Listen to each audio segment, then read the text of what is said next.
Il Codacons di Agrigento, attraverso il suo responsabile, denuncia con forza l'ennesimo spreco di denaro pubblico ad Agrigento relativo alla realizzazione del parcheggio di interscambio di piazza Ugo La Malfa, un progetto che si sta trasformando in un clamoroso fallimento. Finanziato con un decreto della Regione Siciliana per un importo di oltre 475.000 euro, il progetto presentato nel 2019 doveva rappresentare una svolta per la mobilità cittadina e turistica. Tuttavia, a distanza di anni, la struttura non è ancora stata messa in funzione, come si vedono dalle immagini, e si prospetta un destino poco promettente. L'amministrazione comunale ha già deliberato l'intenzione di affidarne la gestione a un privato, segnalando un ulteriore passo verso il fallimento. Il progetto fu a suo tempo proposto dalla società Trasporti Tua come atto di mecenatismo, doveva facilitare il percorso dei turisti e il transito, permettendo di trasbordare dai bus turistici a mezzi di trasporto più piccoli per spostarsi in città.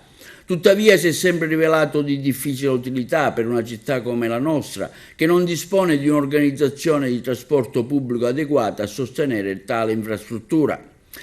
Un investimento senza visione per il Codacons, ritenuto che questo parcheggio fosse una soluzione inutile per le reali necessità di Agrigento, una città che fatica a gestire i suoi servizi essenziali. L'idea di un punto di interscambio risulta superflua, soprattutto in considerazione dell'assenza di un vero piano strategico di mobilità urbana. La realtà dei fatti è che il parcheggio di interscambio non è mai stato messo in funzione e, come se non bastasse, l'amministrazione comunale ha già deliberato l'affidamento a un privato tramite una gara. La domanda per il Codacons sorge spontanea: a cosa serve affidare una struttura che nei fatti è destinata a rimanere vuota e inutilizzata? Si preannuncia un altro inutile investimento con il rischio di nuovi sprechi di risorse pubbliche senza alcun ritorno per la città.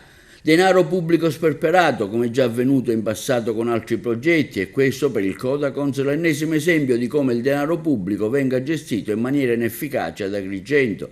Si spendono quasi 500.000 euro per un'infrastruttura che, anche se completata, rischia di non essere utilizzata in pieno, il tutto a spese dei cittadini che vedono i fondi destinati a opere poco utili, mentre la città continua a soffrire la mancanza di servizi essenziali.